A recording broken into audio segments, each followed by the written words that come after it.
People and culture. The relevant curriculum strands and skills covered by this content are listed here. This video will look at people and culture and investigate how you can incorporate this into your curriculum. While there have been people in Ireland for the past 9,000 years, it's really only since the arrival of Christianity and written records that we get a more in-depth picture of how people lived.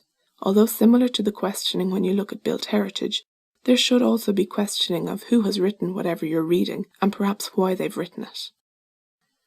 As well as the introduction of writing, Christianity also brought farming and lifestyle developments to Ireland, which continued for years to come, with conditions of how and where people lived and farmed improving over the years. Highlighting this for students can perhaps show how convenient our lives currently are in comparison.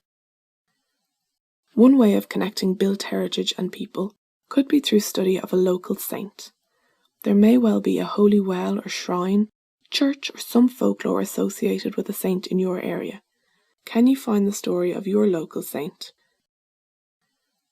Monastery manuscripts and the annals of the Four Masters give accounts of the lives both inside and outside the monasteries. These records, along with other written records that might be available locally, can provide not only an insight into the lives of people in the past, but also allow you to follow the family names in your area.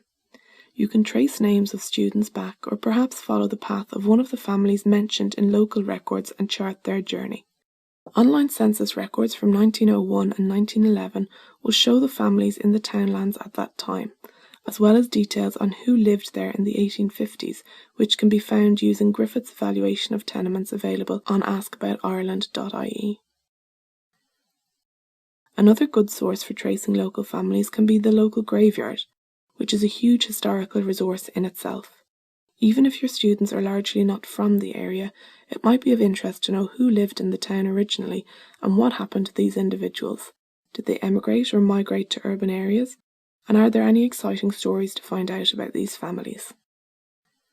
Many areas have local legends or folklore associated with the place or perhaps some of its people. This can also be a great connection between people of the past and your students. The stories tell them of the changed lifestyles and may also have a moral of some sort associated. There is also a great opportunity to have a local storyteller or grandparent who is happy to talk, visit the class and tell them stories of the past.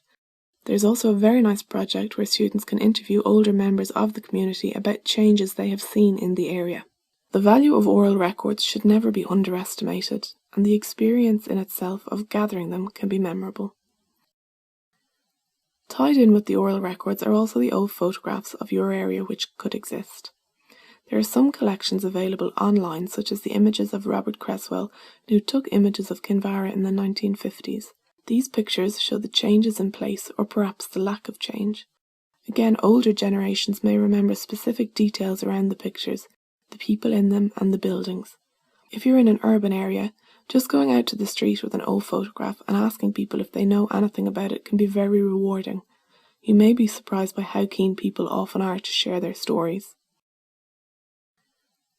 Another bridge between people of the past and present can be to look at local culture. Music, song, dance, lilting, folklore, stories. Ireland has a strong culture which can be traced back through many generations. Poetry, stories or art relating to a place can inspire children and also make them see that someone thought their place was special. Even if they don't appreciate it now themselves, they one day might. There are many great videos and recordings online which may feature musicians, singers or dancers local to your area. Again, there may be opportunities for a class visit. There are often songs and tunes which are inspired by places. Perhaps you could learn your local ones as a class. And now some inquiry board questions to get you thinking. What can you find out about the people that live locally? What methods can you use to find out more about the people and stories of your area? How can you present the stories of your area? Are there local historians, musicians or storytellers that could visit the class to add to the experience?